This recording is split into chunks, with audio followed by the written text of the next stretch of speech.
What's up, everybody? It's Brian from Hashware Hub. It is about 10:18 p.m. Eastern Time, January 22nd, 2018. We're coming to you with a brand new trading video. But first, hit the subscribe button and the notification bell, upvote, resteam. Like I always say, always greatly appreciated so much for us putting this effort into these videos. So we had somebody that asked us about doing something, a video on ReddCoin, on our thoughts about what's going on chart-wise. Now, again, when we put this stuff together, I'm only looking at technicals. I'm not looking at fundamentals at all. There is a whole other world of fundamentals that in my whole trading career, I've almost never gotten involved in, and I never needed to. All the information is directly on the chart, and what you will find once you realize that, once you strip out all of the noise meaning the news, shut the TV off, shut your news services off, shut all the noise off, okay? And that is the only time in which, when you look at the chart, eventually you will, almost like get into some sort of a Zen state where you will start understanding the chart more and more. And it takes time. This is a learned trade. This is not something you can do overnight. I happened to be clicking around on YouTube earlier on, and some video happened to come across where the guy was talking about how we learn how to day trade in like some, I don't know, forgot how many hours, a few hours or something like that, but taking some sort of course or whatever. That's BS. It doesn't happen. How do I know that doesn't happen? I've been around the best traders in the world for my whole professional life. Some people that literally are Einsteins, walking Einsteins, that are, members of the Mensa Club, etc., okay? And even some people that are just innately good traders. They're just born like that. And there's people that from both ends of the spectrum. So if you're not one of those people, yes, you can learn it, but you have to really treat it as a true discipline. It's a true discipline. And when I say you need to start removing all the noise, you have to, because what happens is this, okay? You have to think about it this way. The news agencies are paid to make just that. They're paid to make news. So if the market goes up or the market goes down, there's a reporter somewhere starting to sweat, saying, before my boss goes ahead and, thanks for the comment, appreciate it. Before my boss goes ahead and runs into my office or runs over to my desk and says, where's my news story, because XYZ just dropped 5% or 10% or 15% or whatever, okay, they're fishing for news stories all over the place. They probably have a repertoire of news stories that they possibly could go ahead and print in the event that the market moves one direction or the other. I know for some of you this is new. This is heresy. This is, oh my God, what could he possibly be talking about? He doesn't know what he's talking about, this, that, the other thing. For people like that, I say I'm sorry. I have to apologize, because there's nothing I can say where you'll trust me to go ahead and start doing that. It does sometimes make sense to understand what you're trading, as far as like, hey, what exactly is this thing that I'm trading? Just so you don't sound like an idiot when somebody says, hey, what are you trading? You can at least put a few sentences together saying, well, it's this. Okay, yeah, sure, that makes sense. But I see a lot of people going into, oh, there's X amount of coins that are going to be mined, and it's less than that coin and more than this one, and they try to make all these extrapolations. Nah, I'm sorry. That's BS. It's not going to happen. Okay? You're going to lose your money in the long term. And I've never found somebody that's traded on a fundamental basis long term. Ever. Never found anybody, even some of the largest hedge fund managers, okay, that apparently, fundamental gods, they have teams of technical and quantitative analysts beneath them. Okay, and they make sure that those guys are in sync with whatever fundamentals they may possibly think is going to impact the market. But they make sure that their technicals are tied up tight, super tight, and they wait for their technicals, for technical analysts and quantitative analysts to go ahead and basically give the green light for them to go ahead and take the trade on a fundamental basis. So anyway, that's my rant for right now, and that went on for 5 minutes and 45 seconds, so I apologize for that. But I kind of sometimes need to get this stuff off my chest in order to go ahead and show you guys the way in which I trade, and the way in which I think most people should trade. And once you start realizing that, you'll feel a weight lift off your shoulders. You'll have an enormous weight lift off your shoulders, and your eyesight on the charts will become 20/20. Okay?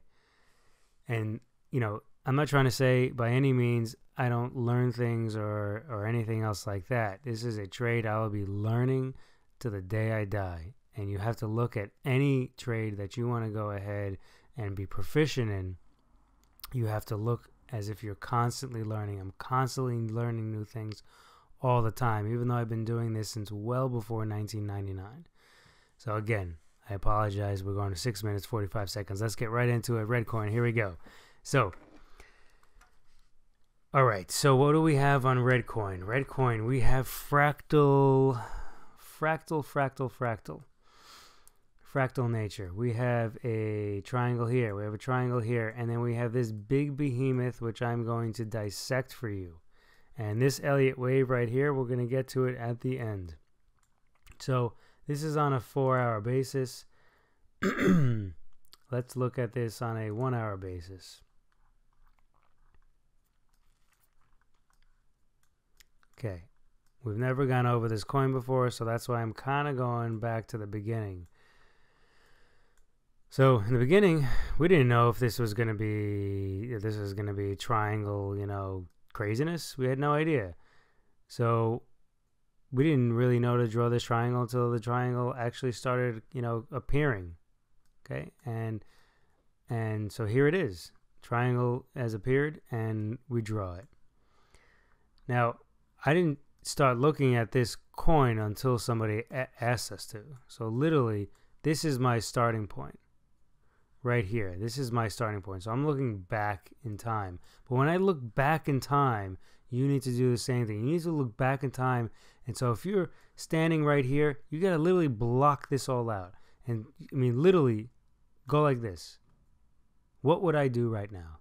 Okay, if the market was right here, if we're standing right here today, you have to do this. You have to keep yourself honest. You have to be honest to yourself, because if you're not, you're the only one that's going to lose. So triangle here, triangle here. What we see is, I drew the lines in before, but it's not doing me all too that good. What we see is the volume came off here, volume came off here. And this is one of the reasons why I started thinking about looking for a triangle, and it just appeared. I saw the volume come down. First, I actually saw the volume here because I started way back here. So the volume come down here, and I'm like, I don't really see a triangle. I guess I could kind of make one out, but whatever. Let's move on to the next one. Oh, see this? Oh, totally. Triangle. No problem. Downward facing triangle. So this is also like a big cup and handle.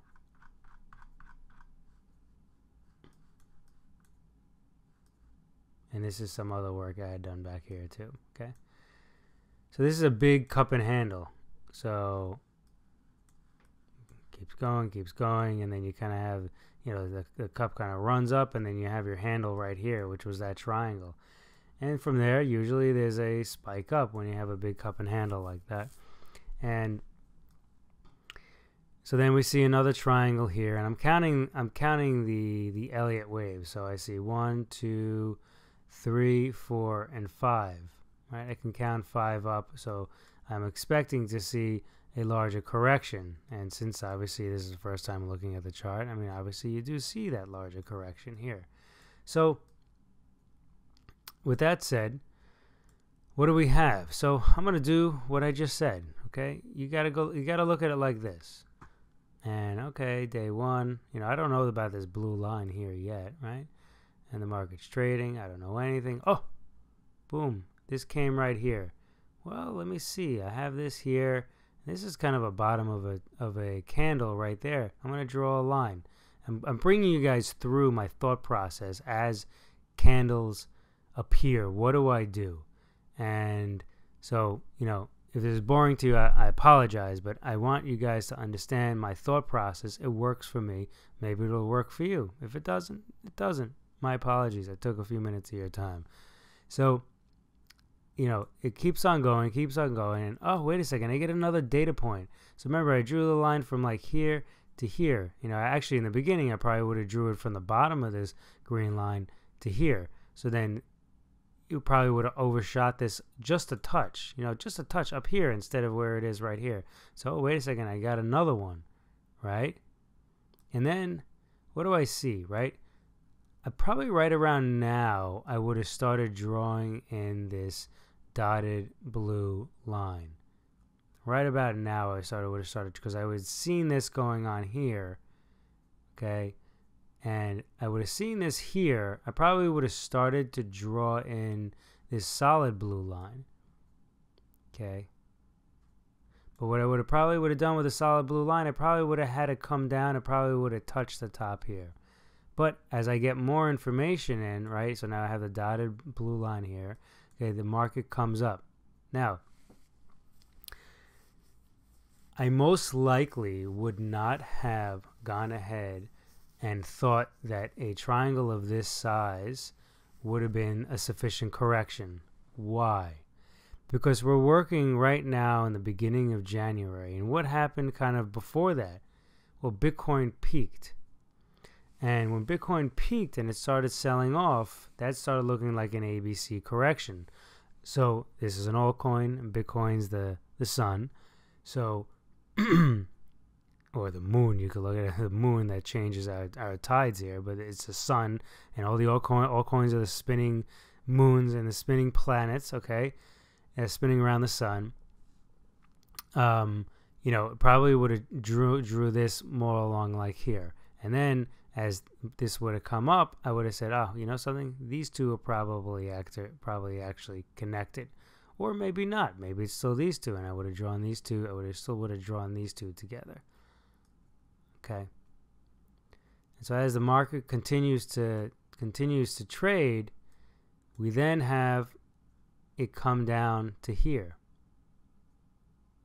Right?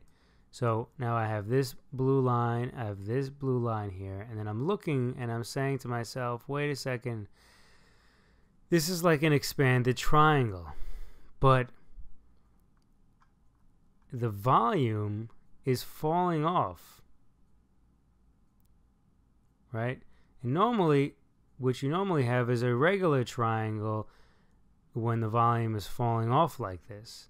So I would be searching everywhere for another triangle, for a larger triangle, a big triangle in a similar fashion like this, because we already had one, we had two, good chance we could have a third. So I see these two right here. I see these two bottoms right here that actually come to this blue line, and I see a different trajectory, and I just draw it out across. And what do I see? Wow. It matches up beautifully with these right here, right? So now I have I have this bottom line, which just doesn't seem to make sense with anything else. But maybe there's some sort of top line, right? So in the beginning, you draw something that just looks good. It looks nice. Okay, and looking at enough charts, you're gonna realize what kind of looks nice. And so we know kind of what the bottom of this larger triangle is, and we know that the top of the triangle pretty much has to come from here somewhere, and you can kind of eyeball where the point would be just because of the fact that you know it has to kind of like look nice, and you can draw this line without ever having any of this going on.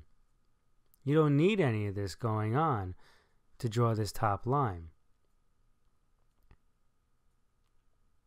Okay? You know, you're not gonna draw it like this, right? You may possibly draw it like this. Yeah, you could, you know, and this actually looks, you know, kind of good. You could have drawn it like this and the market would have come up and then you would have seen it would have stopped right there and it would have pierced through. Right? That's another possibility.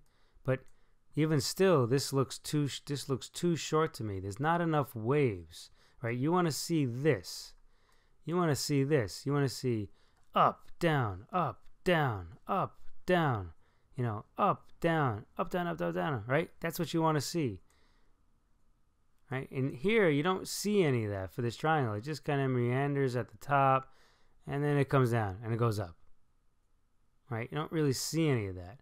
So, it would lead me to believe that the triangle needs to be bigger, somewhere along like this. So, and that's what the market exactly did. It ran up, and now it's bouncing around here like a ping pong ball. So, what do we see here? We see kind of like a channel between this upper blue line and this blue line here that I drew. Now, this blue line, I mean, you could have drawn it way back here. And what you see is you see A, B, C, D, possibly an E, right? Possibly. We don't see the D just yet. It seems to be adhering to the triangle more. Aha. Okay.